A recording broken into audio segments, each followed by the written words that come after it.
제가 이번에 이 말씀을 준비하고 이렇게 하면서 어쩌다가 인터넷 기사를 하나를 보게 되었는데, 이번에 이 계속되는 지금도 끝나지 않고 있는 코로나 이 사태로 인해서 전 세계적으로 극빈층이라고 할 때는 하루에 1.9달러 미만으로 생활하는, 그러니까 하루에 우리나라 돈 2,200원 이하로 생활하는 사람들의 숫자가 크게 증가했다는 이런 기사를 보게 됐습니다. 기사의 내용은 지난해까지 전 세계적으로 약 6억 명 정도가 극빈층이었는데, 이번에 이 코로나 사태로 인해서 급증하면서 올해 말까지 7억 명을 넘어가고, 거기서 더 나아가서 내년 말까지 최대 1억 5천만 명 정도가 더 증가할 것으로 보인다는 기사였습니다. 그런데 여기서 끝이 아니라 기사의 내용은 더 이어지는데, 반대로 세계 부자들의 부가 올해 4월부터 7월, 이 코로나로 인한 이 고통이 계속 심해진 이 시기인데, 올해 4월부터 7월에 이르기까지 단 4개월 동안 부자들의 재산은 총 재산이 27.5%가 늘어났다고 합니다. 모두가 다 아는 사실이지만 이 기사에서도 확인할 수 있다시피, 우리가 살아가는 이 세상은 지난 어떤 시대보다 기술이 발달하고 물질이 풍요로운 시대입니다. 그러나 모두가 다 동일하게 이 시대의 소산을 누리면서 살아가고 있는 것이 아닙니다.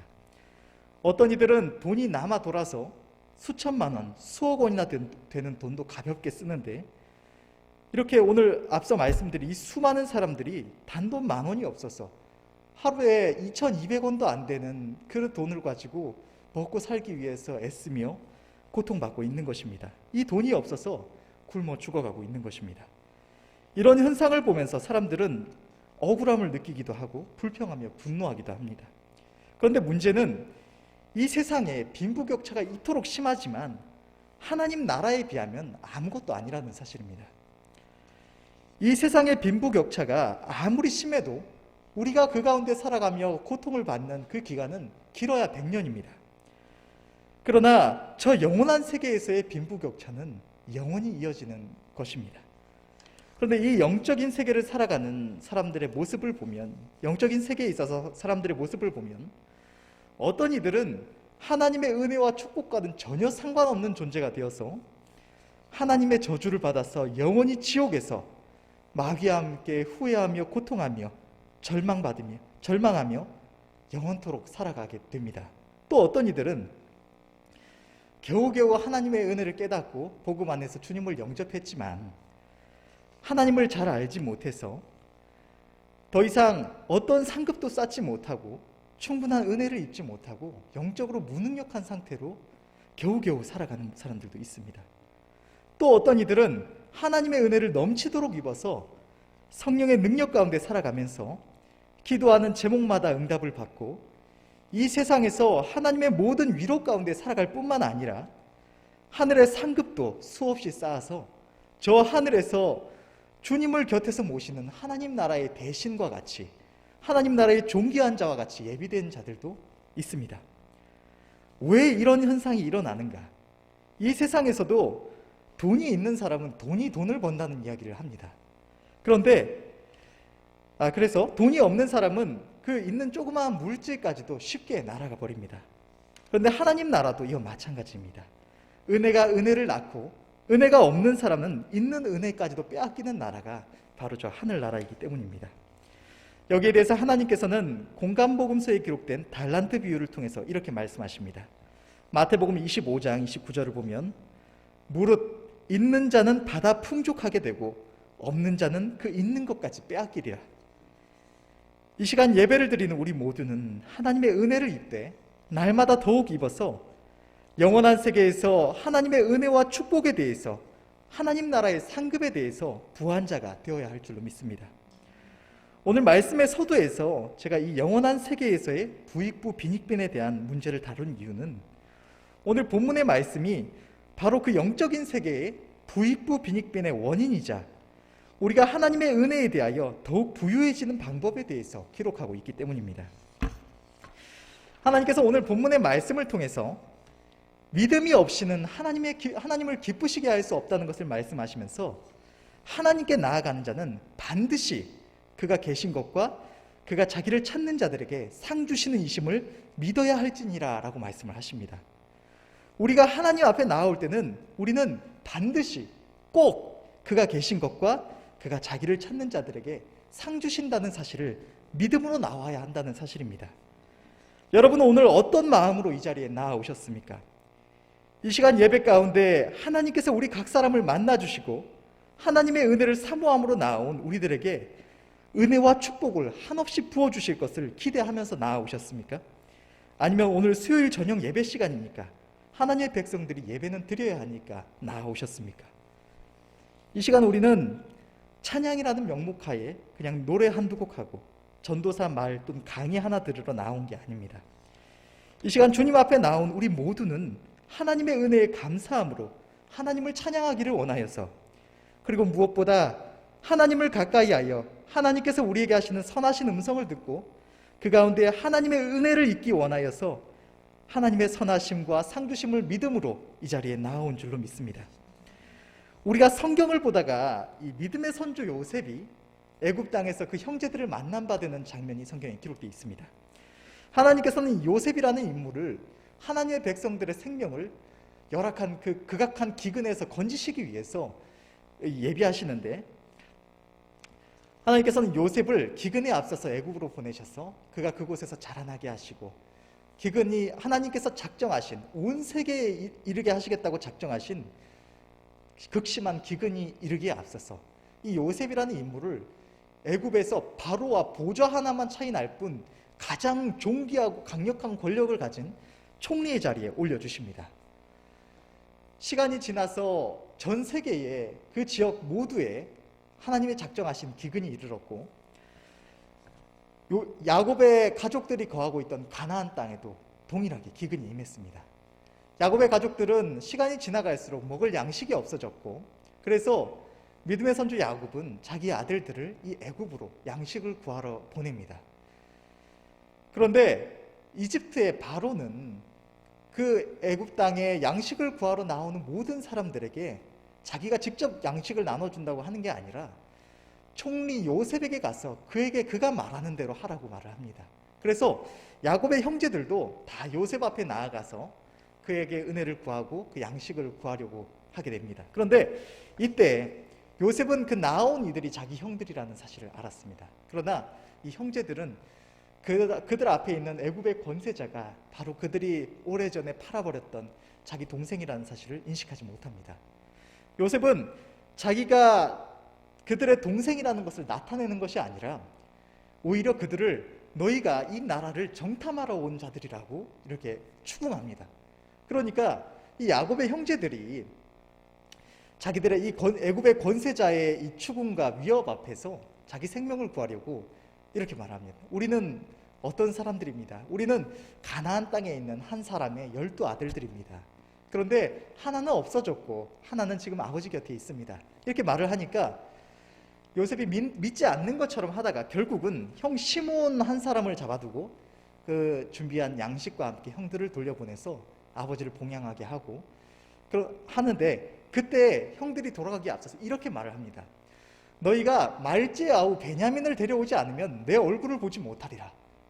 형들은 돌아갔고 이후에 이 야곱의 가족들이 그 구해온 양식이 다 떨어져 가니까 야곱이 자기 아들들을 다시 애굽 땅에 보내서 식량을 구해오라고 합니다. 그런데 이 아들들이 저 애굽 땅의 총리 그 권세자가 말하기를 너희 말제 아우 베냐민이 함께하지 않으면 내 얼굴을 보지 못하리라고 말했습니다 라고 했고, 결국은 양식을 구해서 먹고 살아야 되니까 이 야곱이 하나님 앞에서 결단하고 그 말지아우 베냐민을, 막내 아들 베냐민을 형제들과 함께 보내서 그렇게 양식을 구하고, 또 하나님의 은혜로 요셉이 살아있다는 사실이 밝혀지고 또 그들이 모두 은혜를 잊게 되는데, 말하고자 하는 게 무엇이냐,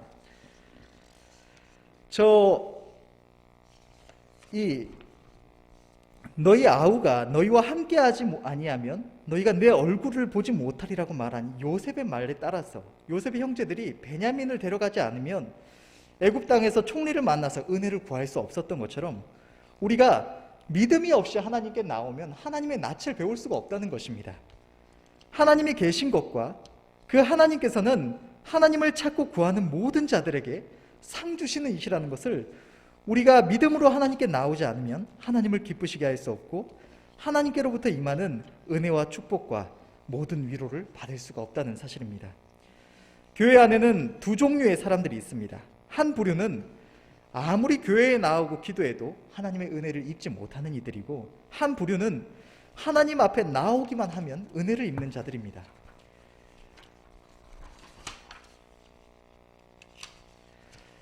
먼저 하나님 앞에 나와도 은혜 입지 못하는 이들의 예를 성경에서 한번 살펴보면, 주님의 공생의 기간 주님을 따르던 이들 가운데서 대표적으로 찾아볼 수가 있습니다. 주님께서 이 땅에 오셔서 하나님 나라의 복음을 전하며 우리를 위하여 모든 일을 행하시는 동안 주님 앞에 나아왔던 이들을 보면 그들 모두가 하나님의 은혜를 입었던 것이 아니었습니다.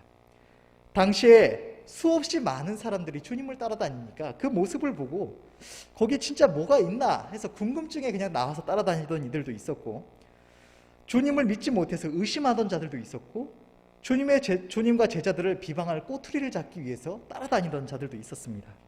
또 주님을 믿지 못하고 끝없이 자신들이 믿을 만한 표적을 보여주기를 구하던 이 바리새인과 서기관들도 있었습니다. 그러나 이들 모두는 하나님의 은혜를 입지 못했습니다.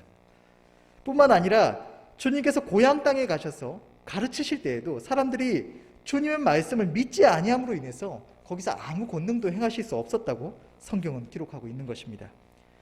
주님의 말씀을 믿고 주님을 믿고 나왔던 이들, 하나님의 은혜를 사모하며 하나님의 긍휼을 구하여 나왔던 모든 이들은 주님께로부터 큰 위로와 은총을 입고 놀라운 기적을 맛보았지만, 믿지 않던 이들, 믿음이 없이 그저 나왔던 이들은 아무리 주님 앞에 나와도, 심지어 주님께서 은혜 베푸시기를 원하여서 그들을 찾아가셔도 아무런 은혜를 입지 못했다는 사실입니다. 오늘날 교회 안에서도 하나님 앞에 나오되 믿음이 없이 나오는 이들이 있습니다. 주님을 따라다니면서 자신들이 믿을 만한 표적 나타내심을 구했던 이 바리새인과 서기관들처럼 교회에 나와서 예배드리고 기도를 드리면서도 자신들에게 믿음이 생길 만한 어떤 신기한 일이 일어나는지를 살펴볼 뿐, 믿음이 없어서 그저 종교 생활만 하면서 몸만 왔다 갔다 하는 것입니다. 이런 이들은 저 옛날 주님께 표적을 구하던 이들이 그들이 만족할 만한 표적을 얻지 못했던 것처럼 하나님의 은혜를 입지를 못합니다. 또 어떤 이들은 주님을 영접해서 구원을 받았지만 하나님의 어떤 분이신지를 잘 알지 못하고 그 은혜를 많이 맛보지 못해서 교회에 나와 예배드리며 기도하면서도 하나님께서 자기를 찾는 자들에게 반드시 상 주시는 이시라는 사실을 알지 못하고 믿지 못해서 자기 하나님 앞에 나옴에 아무런 믿음도 소망도 갖지 않은 채 나와 예배드리고 기도를 위한 기도, 믿음이 없는 기도를 하는 이들이 있습니다. 어쩌면 처음에는 막연하고 불분명한 어떤 기대, 나가면 복 받겠지 하는 기대를 가지고 또 나도 하나님 앞에 나아가서 은혜 입어야지 하고 교회에 나와왔을 수도 있습니다. 그러나 오늘 본문에서 하나님께서는 분명하게 말씀을 하십니다. 믿음이 없이는 기쁘시게 못하나니 하나님께 나아가는 자는 반드시 그가 계신 것과 또한 그가 자기를 찾는 자들에게 상 주시는 이심을 믿어야 할지니라. 이 말씀은 우리가 하나님께 나아갈 때에 하나님께서 자기를 찾는 자들에게 상 주시는 이심을 믿으면 좋다가 아닙니다. 반드시 그 믿음을 가지고 하나님 앞에 나아와야만 한다고 하나님께서 말씀하시는 것입니다. 또한 이 말씀은 하나님께서 우리를 향해서 너희는 반드시 믿음을 가지고 나아와라, 그러나 그렇다고 해서 내가 너희들한테 꼭 상을 주는 건 아니다 라고 말씀하시는 것도 아닙니다. 오늘 본문의 말씀은 하나님의 상 주심을 믿음으로 나아가는 자들에게 하나님께서 반드시 상을 주신다는 하나님의 확실한 약속이기도 한 것입니다. 이 믿음이 없이는 하나님께로부터 상을 받을 수가 없습니다. 때문에 하나님 앞에 확실한 믿음이 없이 나아가다가 아무리 나아가도 특별히 하나님께로부터 무슨 은혜를 입지 못하고 상을 받지 못하면 그때부터는 그것이 당연한 것인 줄로 알고 하나님 앞에 나아감에 아무런 기대가 없어지고 아무런 기쁨과 즐거움이 없는 신앙생활이 되고 마는 것입니다. 기도하면 예배드리면 은혜 있겠지라는 막연한 기대뿐이고, 집에서 부모가, 형제가, 친구가 선물 준다고 부를 때보다 우리들에게 상 주시겠다고 부르시는 하늘 아버지 앞에 나아오는 것이 더 기대도 없고 소망도 없는 그런 모습으로 하나님 앞에 나아오고 마는 것입니다. 이런 상태가 되면 하나님께 예배를 드리는 것도 기도를 드리는 것도, 또 말씀을 보며 주의 음성에 귀를 기울이는 것도 점점 형식적이 되어가고, 그로부터 아무런 기쁨도 소망도 얻지 못하는 상태가 되고 영적으로 무능력해져서 마귀의 유혹과 시험 앞에 쉽게 휩쓸리고 마는 것입니다. 반대로 하나님 앞에 나아갈 때마다 확실한 은혜를 입는 사람들이 있습니다. 성경을 보면 믿음의 선조 다윗은 시편을 통해서 이렇게 찬양하고 있습니다. 시편 84편 10절 말씀, 주의 궁정에서 한 날이 다른 곳에서 첫날보다 나은즉 악인의 장막의 거함보다 내 하나님 문지기로 있는 것이 좋사오니. 그가 이처럼 하나님께 나아감을 사모했던 것은 하나님이 어떤 분이신지를 그의 평생을 통해 분명하게 알았기 때문이었습니다. 믿음의 선조 다윗은 그의 모든 환난 속에서 하나님의 선하심을 믿었고, 그가 자기를 찾는 자들에게 반드시 상 주시는 이시라는 사실을 굳게 확신함으로 하나님 앞에 담대히 나아갔습니다. 그 결과 하나님께서는 하나님을 찾고 구하는 그에게 언제나 풍성한 상으로 베푸셨고, 그 은혜를 입은 다윗은 하나님의 그 은혜를 기억하면서 그의 선하심과 인자하심을 찬양했던 것입니다. 시편 107편 8절에서 9절 말씀, 여호와의 인자하심과 인생에게 행하신 기이한 일을 인하여 그를 찬송할지로다. 저가 사모하는 영혼을 만족해 하시며 줄인 영혼에게 좋은 것으로 채워주심이로다. 성경에 기록된 하나님 말씀들을 보면 하나님의 선하심을 믿으며 하나님께서 자기를 찾는 자들에게 긍휼을 베푸시며 상 주신다는 사실을 굳게 믿고 자기 하나님 앞에 나아갔던 모든 이들은 그가 믿은 그 믿음대로 풍성한 위로와 상을 받았다는 사실이 기록되어 있는 것입니다. 마태복음 9장에는 다른 공간복음서들과 함께 믿음으로 주님 앞에 나아가서 은혜를 입은 세 가지 사건, 곧 혈루증 여인의 사건, 회당장 야이로의 이야기, 또 두 소경에 대한 말씀이 기록되어 있습니다. 혈루증 여인은 12해 동안 혈루증으로 고통을 받았지만 아무리 용하다는 의원을 찾아다니면서 돈을 들여도 그 병을 고칠 수가 없었습니다. 아무도 그녀의 혈루증을 고치지 못했고 오히려 그 병이 더 심해졌다고 합니다. 그러던 중에 그는 주님에 대한 소식을 들었습니다. 기록된 말씀을 보면 그녀가 주님 앞에 나아갈 때 주님을 향해서 확실한 믿음을 가지고 있었다는 사실을 분명히 알 수가 있습니다. 율법에 의하면 혈루병에 걸린 사람이 무엇이든지 만지면 그것이 사람이든 물건이든 다 부정해진다고 정해져 있고, 그녀 또한 그것을 분명히 알았습니다. 그러나 그녀는 예수께서 나를 위하여 이 땅에 오신 그리스도이심을 믿었고, 그렇기에 자신의 부정함이 주님께 닿아도 그로 인해서 주님이 부정하여지시는 것이 아니라 자신이 깨끗함을 받을 것임을 굳게 믿었던 것입니다. 그녀는 사람은 그 누구도 자신을 고쳐주지 못했지만 주님 앞에 나아가면 주님은 나를 긍휼히 여기시고 하나님의 능력으로 자신의 병이 나음을 입을 줄로 믿었던 것입니다. 성경은 기록하기를 그녀가 주님의 겉옷만 만져도 자신이 구원함을 얻을 것이라고 믿었다고 기록하고 있습니다. 그녀는 그 믿음으로 주님 앞에 나아갔고, 그가 믿은 그대로 주님께로부터 능력이 나가서 그녀는 구원을 받을 수가 있었던 것입니다. 회당장 야이로라고 하는 인물은 딸의 죽음 앞에서 절망하며 통곡하는 것이 아니라 급히 주님 앞에 나아왔습니다. 그는 자신의 딸이 지금 병에 걸려서 지금 죽어가고 있는 것도 아니고 이미 죽었기 때문에 인간으로서는 아무 소망도 없지만 우리를 위하여 이 땅에 오신 예수 그리스도 생명의 주님께서 죽은 딸의 몸에 손을 얹기만 하시면 죽은 딸이 반드시 살아날 것이라고 믿었습니다. 주님은 능히 살리실 능력이 있으시며 그를 긍휼히 여기사 은혜 베풀어 주실 줄로 믿고 주님 앞에 나아갔던 것입니다. 이에 주님은 그와 함께 가셨고 그의 믿음대로 죽은 딸을 살려주신 것입니다. 또 두 소경이 있었습니다. 그들은 주님께서 회당장 야이로의 딸을 살리시고 떠나가실 때 그 사실을 알고 주님을 쫓으며 소리질러 외쳤습니다.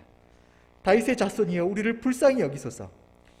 이후에 주님께서 집에 들어가 계실 때 이 소경들이 주님 앞에 나아왔고 주님은 그들에게 물으셨습니다. 내가 능히 이 일을 할 줄로 믿느냐? 이에 두 소경은 주님께 그러하오이다 답했고, 주님은 저희 눈을 만지시며 저희 믿음대로 되라고 하셨습니다. 그리고 그 말씀 앞에서 두 사람은 그들의 믿음대로 두 눈이 밝아졌던 것입니다. 주님은 그들에게 너희 두 눈이 고침을 받을지어다 라고 말씀을 하신 것이 아니었습니다.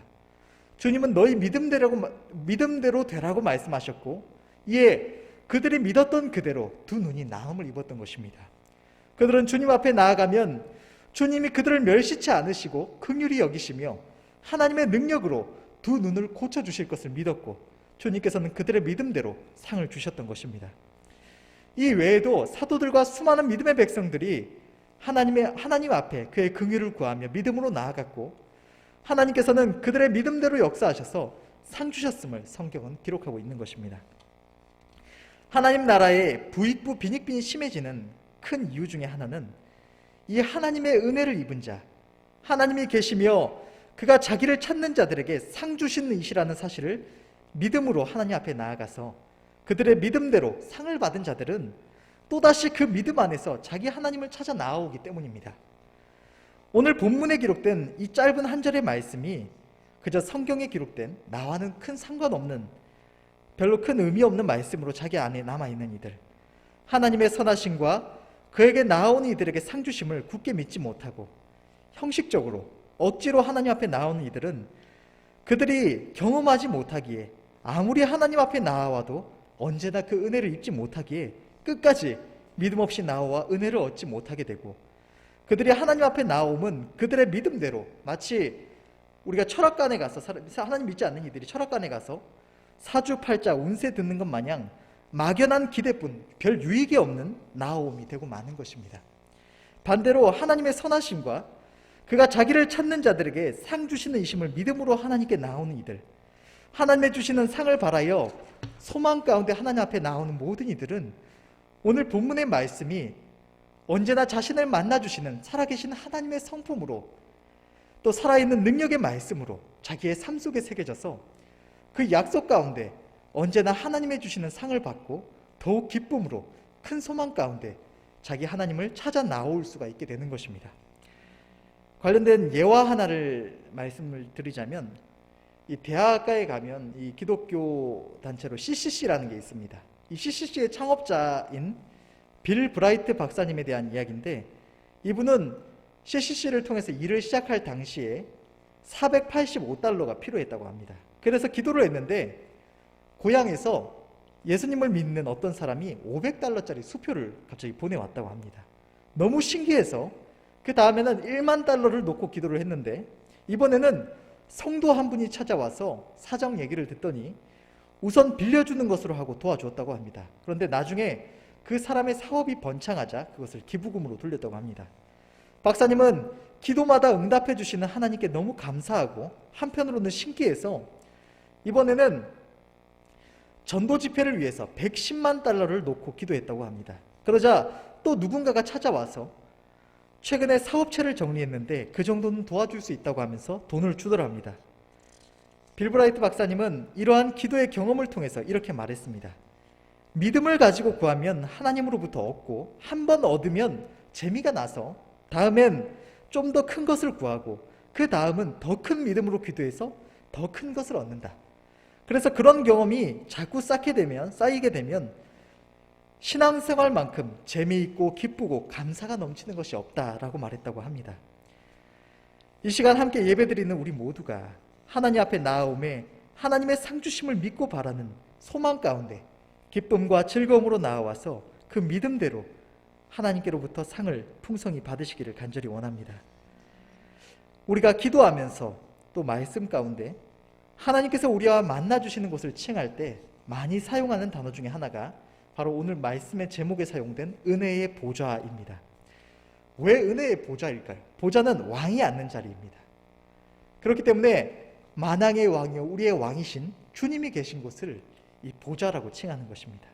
그러면 왜 은혜의 보좌일까요? 히브리서 4장 15절에서 16절은 이렇게 기록하고 있습니다. 우리에게 있는 대제사장은 우리의 연약함을 체휼하지 아니하는 자가 아니요 모든 일에 우리와 한결같이 시험을 받은 자로 돼 죄는 없으시니라. 그러므로 우리가 긍휼하심을 받고 때를 따라 돕는 은혜를 얻기 위하여 은혜의 보좌 앞에 담대히 나아갈 것이니라.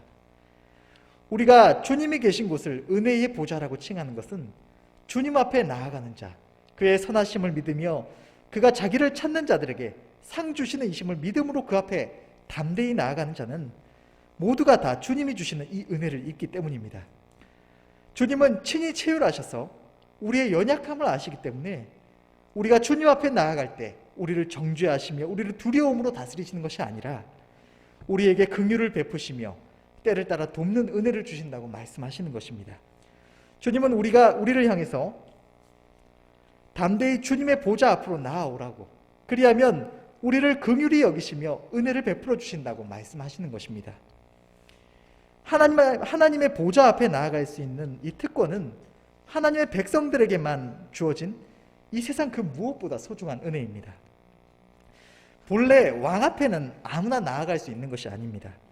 성경의 에스더서를 보면 아하수에로 왕에게 가서 긍휼을 구할 것을 요청하는 모르드게 앞에 왕비 에스더가 답하는 부분이 있습니다. 남녀무론하고 왕의 부름이 없는데 왕 앞에 나아가면 오직 죽임을 당하는 법이고 왕이 그자에게 금호를 내어 밀어야 살 수 있다고 말하는 장면입니다. 이처럼 한 나라의 백성이 그 나라의 왕을 뵙는 것은 지극히 어렵고 두려운 것입니다. 그러나 온 우주를 그 뜻대로 다스리시는 주님, 만왕의 왕이시요 우리의 영원한 왕이신 주님은 긍휼이 많으시며 인자하셔서 우리를 향하여 그 은혜의 보좌 앞으로 언제든지 담대히 나아오라고, 그리하면 내가 너에게 은혜를 베풀겠다고 말씀해 주시는 것입니다. 우리가 하나님이 계심과 그가 자기를 찾는 자들에게 상 주시는 이심을 믿음으로 그 앞에 담대히 나아갈 때 우리는 하나님께로부터 반드시 긍휼히 여기심과 풍성한 위로와 큰 은혜를 상으로 받을 수가 있는 것입니다. 우리가 주님의 은혜의 보좌 앞에 믿음으로 나아갈 때 우리는 주님께로부터 풍성한 상을 받습니다. 하늘의 영원한 생명도 주님께로 말미암고 마음의 정결과 아름다운 성화에 이르는 길도 주님께 있습니다. 신령한 은사와 성령의 충만함과 하늘의 지혜와 지식과 선한 목자 되시는 주님의 인도하심과 삶의 모든 문제의 해결과 육신의 건강과 일용할 양식과 모든 위로와 소원의 만족이 다 주님께 있는 것입니다.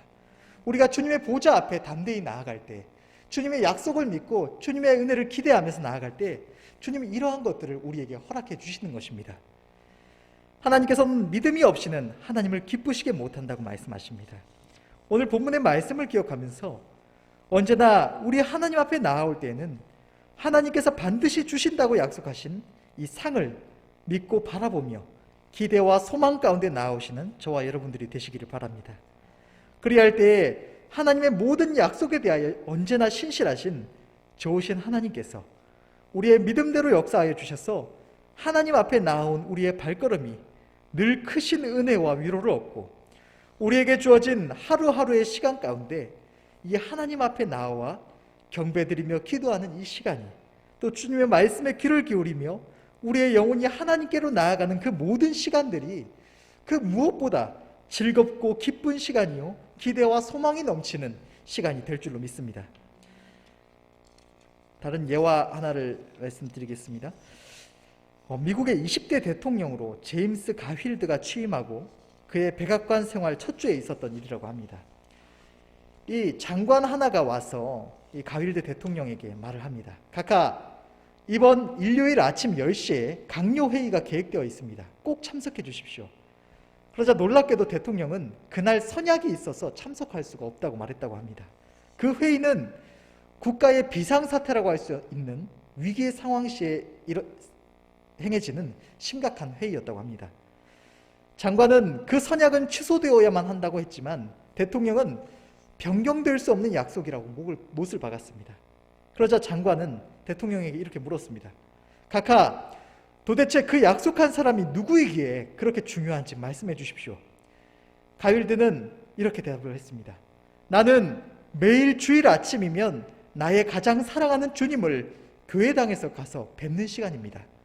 나는 그분과 오래전부터 만나기로 약속을 하였습니다. 라고 대답을 했다고 합니다. 그에게 있어서 주님과의 만남은 다른 그 어떤 만남보다 가장 좋은 그리고 가장 중요한 만남이었기 때문에 그것을 변경하지 않았던 것입니다.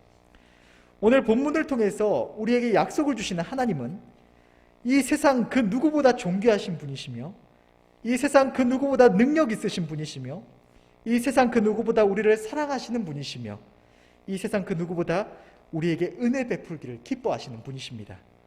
하나님의 은혜의 보좌 앞에 나오는 이 시간이 세상 그 무엇과도 바꿀 수 없는 가장 귀하고 복된 시간임을 깨달아 늘 기쁨으로 하나님의 은혜의 보좌 앞에 나오시는 저와 여러분들이 되시기를 바랍니다. 주님이 우리를 향하여, 주님의 보좌 앞에 나와 은혜를 구하는 우리를 향해서 너희가 무엇을 원하냐고 물으실 때에 주님 앞에 아뢰일 소원을 우리는 예비해야 할 줄로 믿습니다. 에스더서를 보면 왕후 에스더가 자기 민족의 억울한 누명과 위기 앞에 왕의 긍휼을 구하기 위해서 나아가서 죽으면 죽으리라는 믿음으로 목숨을 걸고 아하수에로 왕 앞에 나아갑니다. 그때 왕은 에스더를 사랑해서 그물을 내어 밀어서 그녀의 목숨을 살리면서 이렇게 말을 했습니다.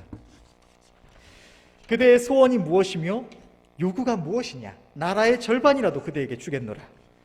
우리가 오늘 본문의 약속을 따라서 하나님의 상주심을 믿고 바라서 주님의 보좌 앞에 나아갔을 때에 주님은 우리에게 물으실 것입니다. 그대의 소원이 무엇이며 요구가 무엇이냐? 나라의 절반이라도 그대에게 주겠노라. 나라의 절반이라도 그대에게 주겠노라고는 안 하시겠죠? 여러분은 무엇이라고 대답을 하시겠습니까? 오늘 그 대답을 가지고 이 자리에 나아오셨습니까? 하나님께서 이 자리에 나온 우리 모두에게 우리의 믿음대로 상주심을 믿고 바라보며 나아오셨습니까? 우리는 언제나 주님 앞에 나올 때 그 답을 예비하여 기대와 소망을 가지고 나와야 할 줄로 믿습니다. 주님이 우리를 향해서 너희가 무엇을 원하냐? 그래, 내가 너에게 무엇을 해주기를 원하냐고 물으실 때 그때 가서 제가 무엇을 원하냐면요 하면서 헤매는 일이 없어야 할 줄로 믿습니다. 주님께서 너희 믿음대로 되라고 말씀하실 때에도 주님께로부터 넘치는 은혜를 입을 수 있는 확실한 믿음을 가지고 선하신 주님 앞에 나와 긍휼을 구해야 할 줄로 믿습니다. 우리 모두가 오늘 본문의 약속을 기억하면서 하나님의 보좌 앞에 믿음으로 즐거이 나와 하나님의 은혜를 경험한 자가 더욱 하나님의 은혜를 입는 이 은혜의 선순환, 은혜의 부익부에 크게 동참하시는 자들이 되시기를 바랍니다. 기도하겠습니다.